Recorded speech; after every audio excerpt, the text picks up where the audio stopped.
Welcome back दोस्तों। Last class में हमने कवर किया था प्लानिंग का फर्स्ट पार्ट, जिसके अंदर हमने दो क्वेश्चंस किए थे। पहला था features of planning and second था इंपॉर्टेंस ऑफ प्लानिंग। जब मैं आपको इंपॉर्टेंस ऑफ प्लानिंग करा रहा था तो लास्ट पार्ट में कुछ साउंड की प्रॉब्लम आ गई थी, जिसके चक्कर में मुझे सेकंड पार्ट बनाना पड़ रहा है। तो हम अब पहला क्वेश्चन कर रहे हैं आज की क्लास का, स्टेप्स इन प्लानिंग प्रोसेस, यानी कि प्लानिंग करते करते आपको कौन से स्टेप्स फॉलो करने हैं। तो सबसे पहला आप स्टेप्स सीखने से पहले आप मुझे बताइए कि हम डेली सोचते हैं कि हम सुबह 4 बजे उठेंगे, हम सुबह ऐसे मॉर्निंग वॉक करने जाएंगे, जिम जाएंगे, कुछ भी जाएंगे। बट डेली की डेली क्या होता है, वो सुबह 4 बजते हैं, हम अपना अलार्म बंद करते हैं और कभी जग नहीं पाते। उसका कारण पता है क्या है दोस्तों? उसका कारण सिर्फ एक यही है, क्योंकि हम प्लानिंग इसलिए नहीं कर पा रहे क्योंकि हमारा ऑब्जेक्टिव, हमारा लक्ष्य सेट नहीं है। यानी कि अगर आप चाहते हो कि आप प्लानिंग करना चाहते हो कि भैया मैं भी ऐसा करूं, मैं भी वैसा करूं, तो सबसे पहले आपको क्या सेट करना पड़ेगा? आपका ऑब्जेक्टिव। क्या सेट करना पड़ेगा? ऑब्जेक्टिव। तो यानी प्लानिंग करने के लिए सबसे पहले क्या सेट है, स्टेप्स है सेटिंग ऑब्जेक्टिव। तो यानी कि the first step the first step is to define clear specific goal. यानी कि प्लानिंग करने के लिए पहले आपको अपना ऑब्जेक्टिव सेट करना पड़ेगा। ठीक है, हो गया जी भैया, ऑब्जेक्टिव सेट हो गया। अब मैं इतने घंटे पढ़ने वाली हूँ, यानी कि पढ़ने वाली नहीं हूँ, मेरा ऑब्जेक्टिव है 99%। ठीक है, अब ध्यान से देखते चलिएगा, जिससे आपको सारे के सारे प्लानिंग के स्टेप्स याद हो जाएंगे। ये हमारा क्या है? ऑब्जेक्टिव। दूसरा है डेवलपिंग प्रेमिसेस। डेवलपिंग प्रेमिसेस का मतलब होता है कुछ एजम्पशन लेना, कुछ, ये क्या हो गया, कुछ एजम्पशन लेना। एजम्पशन मतलब about the futures, assumption about the future. अब आपको सर ये क्या है? सर जब भी आप कोई ऑब्जेक्टिव सेट करते हो या प्लानिंग करते हो, तो आपको सबसे पहले प्लानिंग के लिए कुछ बातें अज्यूम करनी पड़ती हैं। अज्यूम कैसे? जैसे आप टाइम टेबल बनाने जा रहे हो कि भैया मैं प्लानिंग कर रहा हूँ कि मैं 99% लाने वाला हूँ, कब के लिए? कब के लिए? बोर्ड में। तो भैया एक बात बताओ, कुछ बातें आप अज्यूम करके चलोगे ना कि भैया हमने ये जो है 6 महीने का टाइम टेबल बनाया बोर्ड के पेपर के लिए। तो 6 महीने में आप जब टाइम टेबल बना रहे हो, तो उसका मतलब आप ये मान के चल रहे हो कि मैं जो भी फंक्शन 6 महीने में होंगे, मैं उसमें नहीं जाने वाला। 6 महीने में मैं कभी बीमार नहीं पड़ने वाला। तभी तो 6 महीने का टाइम टेबल फुलफिल हो पाएगा। यानी कि दूसरा हमारा स्टेप्स क्या है कि हमें कुछ एजम्पशन लेने पड़ेंगे फ्यूचर्स के लिए कि भैया मेरे साथ ये नहीं होगा, मेरे साथ वो नहीं होगा, मेरे साथ ये नहीं होगा। डन। डन। तो हमने पहले ऑब्जेक्टिव सेट कर लिया, कुछ एजम्पशन ले लिए। एंड थर्ड है हमारे पास आइडेंटिफाई ऑल्टरनेटिव्स। Identify alternatives. आप मुझे बताइए, क्या 99% ऐसे आ जाएंगे? नहीं। सबसे पहले 99% को अचीव करने के लिए हमें क्या करना पड़ेगा? हमें उस उनके लिए ऑल्टरनेटिव्स छांटने पड़ेंगे, यानी कि सॉरी, आइडेंटिफाई करने पड़ेंगे। आइए इसी एग्जाम्पल को आगे बढ़ाते हैं। अब मुझे होता है 99% के लिए सबसे पहले हमने ऑब्जेक्टिव सेट किया, फिर हमने एजम्पशन ले ली, तीसरा अब हम ऑल्टरनेटिव से ये 99% कैसे अचीव होगा। पहला ऑप्शन है मेरे पास, या तो मैं घर में पढ़ाई कर लूं। दूसरा मेरे पास ऑप्शन है मैं लाइब्रेरी में पढ़ाई कर लूं। ठीक है सर, अब दोनों को मैं सबसे पहले क्या करूंगा, मेरी यानी कि मेरे पास दो ऑल्टरनेटिव मौजूद हैं। पहले मैंने उनको क्या कर दिया? मैंने उनको आइडेंटिफाई कर लिया। क्या कर लिया? आइडेंटिफाई। जो आप पढ़ेंगे, multiple options helps in choosing the most effective strategy. यानी अगर हमारे पास मल्टीपल ऑप्शन होंगे, तो वो क्या करेंगे? हमारी हेल्प करेंगे कि हम दोनों में से कौन सा इफेक्टिव है वो सिलेक्ट कर सकता हूँ। अब हमने क्या करना है? पहले हमने आइडेंटिफाई कर लिया, इसके बाद हमें करना है अगला इवेलुएट। इवेलुएट मतलब अब हम इन सारे ऑल्टरनेटिव्स को क्या करेंगे? चेक करेंगे। क्या करेंगे? चेक करेंगे। अब चेक कैसे करते हैं? देखो, अगर मैं घर पे पढ़ा तो इसका एक फायदा कि पैसे नहीं लगेंगे, और दूसरा नुकसान, क्या नुकसान है इसका? कि भैया शोर वोर होगा, मम्मी कभी यहाँ भेज देंगे, मम्मी कभी वहां भेज देंगे। ठीक है, तो होम के फायदा ही, नुकसान ही। लाइब्रेरी में फायदा क्या है? फायदा ये है, शांति रहेगी, माहौल रहेगा, एसी चलता रहेगा। दूसरा, लेकिन नुकसान क्या है? पैसे लगेंगे। नुकसान क्या है? तो यानी कि सबसे पहले हमने ऑप्शन ढूंढे, उसके बाद उन ऑप्शंस को क्या किया? चेक किया, और दोनों में से मुझे जो भी बेस्ट लगा, मैंने उसमें से सिलेक्ट कर लिया द बेस्ट ऑल्टरनेटिव्स। सिलेक्ट कर लिया बेस्ट ऑल्टरनेटिव्स कि भैया अब से मैं लाइब्रेरी जाया करूंगा। देन अब मेरा डिसाइड हो गया, कल से क्या करना है? प्लान को इंप्लीमेंट कर देना है। अभी तक प्लान बना था, अब हम क्या करेंगे? प्लान को इंप्लीमेंट कर देंगे। बचपन से हमने कितने टाइम टेबल के कागज फाड़े, भैया ऐसे करेंगे, ऐसे करेंगे। पता है वो टाइम टेबल सिर्फ कागज तक रह पाया। यानी कि अगर आप चाहते हैं उस टाइम टेबल को फॉलो करना, तो आपको अपने प्लान को क्या करना पड़ेगा? इम्प्लीमेंट। एंड लास्ट, जब आपने प्लान को इम्प्लीमेंट कर दिया, तो लास्ट आपको क्या करना है? Follow up.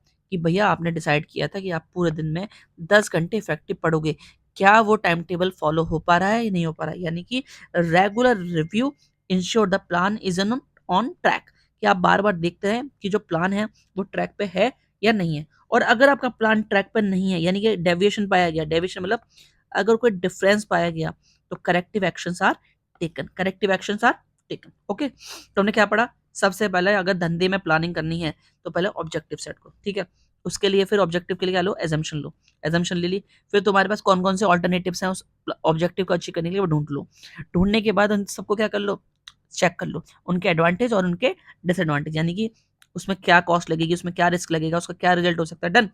उसके बाद जो भी तुम्हें बेस्ट लगे उसको सिलेक्ट कर लो। सिलेक्ट हो गया, अभी तक प्लानिंग हुई है, उसके उस प्लान को क्या कर दो? इंप्लीमेंट। उसका क्या कर दो? इंप्लीमेंट। एंड लास्ट, उस प्लान को इंप्लीमेंट करने के बार बार क्या करते रहना? फॉलो अप करते रहना और मॉनिटरिंग करते रहना। डन। चलिए जी, हमारा स्टेप्स हो गया। अब हम करने वाले हैं हमारा लास्ट क्वेश्चन, जिसका नाम है limitations of planning. Limitations of planning. चलिए चलते। इसमें क्या हुआ था, मैं आपको इसी कहानी को कंटिन्यू करके बता रहा हूं जो हमने प्रवेश की कहानी पढ़ी थी। अब सबको पता है प्रवेश ने क्या हरकत करी थी। अब मैं दोबारा दोहराना चाहता, अच्छा नहीं लगता। प्रवेश का ध्यान थोड़ा भटक गया था, तो उसके पेरेंट्स ने डिसीजन लिया कि इसको क्या, कौन सी एक्सरसाइज करानी पड़ेगी? Mental exercise. लेकिन आपको क्या लगता है प्रवेश ये मेंटल एक्सरसाइज करता? नहीं करी जी। यही हुआ, उसने ये मेंटल एक्सरसाइज नहीं करी, जिसकी उसको क्या उठानी पड़ी? भारी कॉस्ट। क्या उठानी पड़ी? भारी। और भारी को इंग्लिश में बोलते हैं ह्यूज कॉस्ट उठानी पड़ी। जो सक्सेस, मतलब जो सक्सेस उसको गारंटी, अगर वो ये योगा करता तो ये सक्सेस उसको गारंटी मिल जाती, बट नहीं मिली, क्योंकि उसने वो योगा नहीं किया। और आपको पता है उसका एक कारण और था, वो क्यों नहीं करता था? क्योंकि उसको क्या लगती थी? Time consuming. यार कौन जो है कपालभाति करे, एक नाक को बंद करना, एक नाक को चालू करना, नहीं। फिर सुना आपने, प्रवेश ने लिमिट क्रॉस कर दी थी। क्यों? क्योंकि उसने वो मेंटल एक्सरसाइज नहीं करी। लिमिट क्रॉस का मतलब पता है क्या है? इससे मैं आपको समझाना चाह रहा हूँ। क्वेश्चन का नाम क्या है? Limitations of planning. क्या लिमिट क्रॉस करी थी? उसके पेरेंट्स ने बोला मेंटल एक्सरसाइज कर ले, बट उसने नहीं करी। पता है क्यों? क्योंकि उसको वो टाइम कंज्यूमिंग लगती थी, जिसकी उसको क्या उठानी पड़ी? Huge cost. और जो सक्सेस उसको गारंटी मिल जाती, वो उसको सक्सेस नहीं मिली, नहीं मिली, जिसकी वजह से उसकी क्रिएटिविटी, जो वो काम करता कर पाता था, वो भी क्या हो गई? धीरे धीरे रिड्यूस हो गई, और वो धीरे धीरे सख्त बनता गया। सख्त का मतलब रिजिड बनता गया। क्या बनता गया? रिजिड। सुना आपने फिर से एक बार? पहला, प्रवेश ने कौन सी एक्सरसाइज नहीं करी? मेंटल एक्सरसाइज, जिसकी उसको क्या उठानी पड़ी? Huge cost. और जो सक्सेस उसको गारंटी मिल जाती, वो नहीं मिली। और उसने ये मेंटल एक्सरसाइज क्यों नहीं करी? क्योंकि उसको कैसी लगती थी? Time consuming. और धीरे धीरे उसकी क्रिएटिविटी क्या हो गई? रिड्यूस। और वो कैसा बंदा बन गया? रिजिड, सख्त लौंडा। आइए स्टार्ट करते हैं। सबसे पहला क्वेश्चन है लिमिटेशन। लिमिटेशन का मतलब प्लानिंग की कौन कौन सी बुराइयां हैं। पहली बुराइयां, प्लानिंग इन्वॉल्व ह्यूज कॉस्ट। सबसे पहले आपको दिख ही रहा होगा कि भैया प्लानिंग करते करते, वो प्लानिंग करने में क्या लगती है? Huge cost. ह्यूज का मतलब बहुत सारे पैसे भी लगते हैं, टाइम भी लगता है, एफर्ट भी लगता है। तो यानी कि व्हेन व्हेन मतलब जब प्लान ड्रॉ करते हैं, huge cost are involve in their formulation, यानी बनाने में क्या लगता है? कॉस्ट लगती है। और कॉस्ट किस किस मामले में? टाइम के मामले में और मनी के मामले में। डन। आगे चलते हैं। दूसरी समस्या है प्लानिंग में, planning is a time consuming, यानी कि प्लानिंग करते करते टाइम भी लगता है। क्या लगता है? टाइम भी लगता है। कभी कभार तो पता है क्या होता है? इतना टाइम लग जाता है कि जितना हमारे पास उसको इम्प्लीमेंट करने के टाइम ही नहीं बचता। यानी कि जैसे आपके बोर्ड के पेपर मार्च में होते हैं, आपने प्लानिंग भयंकर करी, लेकिन प्लानिंग आपकी पता है समाप्त कब हुई? फरवरी में। तो आप मुझे बताइए, क्या आपके पास इम्प्लीमेंटेशन का टाइम बचा है? नहीं जी, क्योंकि अब आपके पास सिर्फ 1 महीना बचा है। यानी कि आपने सिर्फ प्लानिंग करने करने में बहुत देर लगा दी, यानी बहुत टाइम कंज्यूमिंग होता है। Planning does not guarantee success. क्या आप में से कोई बच्चा बोल सकता है, भैया देखो मम्मी, ये रहा मेरा टाइम टेबल, अब मैं 99% ला ही लूंगा? पता है क्यों? क्योंकि प्लानिंग करने से सक्सेस गारंटी नहीं मिल जाती है। Done. The success of enterprise is possible only when plan are properly drawn up and implemented. यानी पहले प्लान बनना चाहिए और इम्प्लीमेंट होना चाहिए। क्या होना चाहिए? और अगर प्लान एक्शन में ट्रांसलेट नहीं हुआ, तो वो बिल्कुल मीनिंगलेस होगा। यानी कि प्लानिंग कभी भी सक्सेस की गारंटी नहीं देती है। आगे चले। आगे है planning reduce creativity. Planning reduce creativity. इसका मतलब क्या है, ध्यान से सुनिएगा। अगर आपने एक बार प्लानिंग कर ली, जैसे अब मैं बिजनेस के पर्सपेक्टिव समझाता हूँ। अगर हमने प्लानिंग कर ली कि टॉप मैनेजमेंट ने हमें बता दिया मिडल वाले को और लोअर वाले को कि भैया अब हमारी प्लानिंग ऐसी, हमें ऐसे ऐसे करना है, तो किसी भी इंसान के पास अगर कोई यूनिक आइडिया होगा, न्यू आइडिया होगा, तो वो उसको नहीं बता पाएगा, क्योंकि हमें किसके हिसाब से चलना है, जो हमें प्लानिंग या प्लानिंग जो भी हमें डिटेल दे दी गई है उसके हिसाब से चलना है। तो प्लानिंग की वजह से क्या कम हो गई, क्रिएटिविटी कम हो गई, बिकॉज जो टॉप मेंबर ने बोल दिया उसको सारे मेंबर्स को फॉलो करना पड़ेगा। अब पढ़ते हैं। Planning is an activity which is done by top management. Planning एक ऐसी एक्टिविटी होती है जिसको कौन करता है, टॉप मैनेजमेंट। बाकी सारे मेंबर्स को उसको क्या करना होता है, सिर्फ इंप्लीमेंट करना पड़ता है। इसका मतलब कोई भी बंदा उस प्लान के हिसाब से काम, मतलब प्लान के हिसाब से काम करना पड़ेगा, कोई भी उसके हिसाब से अलग नहीं हट सकता। डन। अगला है planning leads to rigidity. Planning leads to rigidity. ध्यान से पढ़ते हैं, इसमें क्या है, देखो जी। In an organization, a well-defined plan is drawn up with specific goal to be achieved within a specific time frame. These plans decide the future course of action. Manager may not be in position. यानी कि planning क्या होता है, rigid हो जाता है। Rigid मतलब अब अगर कोई सिचुएशन ऐसी आ गई कि हमें चेंज करना पड़ सकता है, तो आप चेंज नहीं कर पाओगे, चेंज करने में बड़ी डिफिकल्टी होगी, बिकॉज हमने प्लानिंग अब जो भी थी वो कर ली। डन। तो इस चैप्टर में हमने 4 क्वेश्चन पढ़े। तो जब भी आप इस चैप्टर को ध्यान से पढ़ें, तो अब आपको एक बात बता देता हूँ, ध्यान से सुनिएगा। अब आप कहोगे सर आपने इतनी कहानियां बताई, जिसमें हमने मोदी जी की कहानी पढ़ी, इसमें प्रवेश की कहानी पढ़ी, इसमें हमने एक और कहानी पढ़ी थी, इसमें हमने एक और पढ़ी पढ़ी जिसमें हमने टाइम टेबल बनाया, और एक था हमने लिमिटेशन। तो अब ये कहानियां सारी याद कैसे होंगी, प्रवेश वाली, मोदी जी वाली, टाइम टेबल हमने सीखा जहां पर हमने स्टेप सीखे, और मोदी ने प्रवेश ने लिमिट क्रॉस कर दी।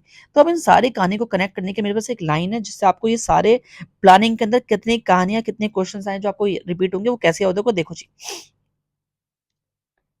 मोदी जी ने मोदी जी ने प्रवेश से बोला, मोदी जी ने प्रवेश से बोला, तूने लिमिट क्रॉस कर दी क्योंकि तूने टाइम टेबल फॉलो नहीं किया। तूने लिमिट क्रॉस कर दी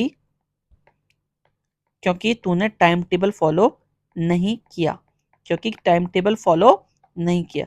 आपको सिर्फ पेपर में ये याद लाइन करके चली जानी है, क्योंकि टाइम टेबल फॉलो, पहले लिख दूं, फॉलो नहीं किया। आपको सिर्फ इस लाइन से क्या होगा, पहले तो समझ में आ जाएगा। मोदी जी से कौन सा क्वेश्चन बना, मोदी जी से क्वेश्चन बना importance of planning, importance of planning. प्रवेश से कौन सा क्वेश्चन बना, फीचर्स ऑफ प्लानिंग, ठीक है। लिमिट से कौन सा क्वेश्चन बना, लिमिटेशंस ऑफ प्लानिंग, क्योंकि हमारी उसने भैया ने बात नहीं मानी थी, उसने लिमिट क्रॉस कर दी थी। और टाइम टेबल से कौन सा क्वेश्चन बना, टाइम टेबल से क्वेश्चन बना स्टेप्स। तो इस लाइन से आपको, ये पंच लाइन है जिससे आपको सारी स्टोरी आराम से याद हो जाएंगी, और आप पूरा चैप्टर 2 मिनट में, मतलब आधे घंटे में आप दोनों वीडियो देख के पूरा रिवाइज कर सकते हैं, ठीक है। तो अगली क्लास में हम नेक्स्ट चैप्टर के साथ मिलते हैं। ओके जी, ध्यान रखिएगा अपना।